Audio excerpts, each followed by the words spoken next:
Hey, salut, c'est Hydrae. On va essayer de résumer en quelques minutes seulement la trigonométrie dans le triangle rectangle. Bien, la base de la trigonométrie, c'est de se rendre compte une bonne fois pour toutes que si on se donne un angle et qu'on construit des triangles rectangles imbriqués comme ceci, ils sont tous semblables, c'est-à-dire qu'ils ont même forme. Donc si vous prenez deux côtés d'un de ces triangles et que vous divisez la longueur de l'un par la longueur de l'autre, le résultat sera le même, quel que soit le triangle. Ici on a obtenu 3 demi, mais si on l'avait calculé sur cet autre triangle, plus grand, en prenant les côtés analogues évidemment, on aurait obtenu 6 quarts, donc toujours 3 demi. Puisque ce rapport ne dépend que de l'angle, on peut oublier les triangles et lui donner un nom. Ici on a calculé le rapport entre le côté opposé à l'angle et le côté adjacent, c'est ce qu'on appelle la tangente de l'angle. Revenons une seconde sur les mots opposé et adjacent.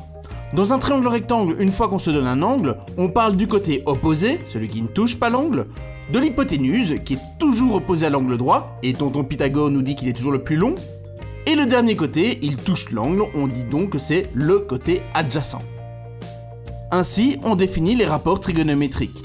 Le sinus, c'est l'opposé sur l'hypoténuse, le cosinus, c'est l'adjacent sur l'hypoténuse, et la tangente, c'est l'opposé sur l'adjacent. So, ka, toa. À retenir.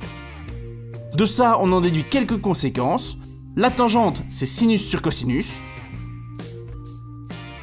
Si on applique Pythagore dans le triangle rectangle, on a sinus au carré plus cosinus au carré est égal à 1, et ce, quel que soit l'angle considéré. C'est la formule élémentaire de la trigonométrie. Enfin, comme l'hypoténuse est le côté le plus long, le sinus et le cosinus de n'importe quel angle ne dépassera jamais 1. Pour appliquer tout ça, résolvons ce petit problème. Je suis à 5 mètres d'un bâtiment que je vois avec mon rapporteur sous un angle de 60 degrés, et j'aimerais savoir la hauteur du bâtiment. Par rapport à mon angle, les longueurs qui entrent en jeu sont l'adjacent et l'opposé. Je dois donc utiliser la tangente, et je peux écrire que la tangente de 60, c'est égal à la hauteur de mon bâtiment divisé par les 5 mètres qui m'en séparent. J'ai peu alors qu'à isoler la hauteur dans l'équation, et j'ai donc que la hauteur est tangente 60 fois 5 mètres.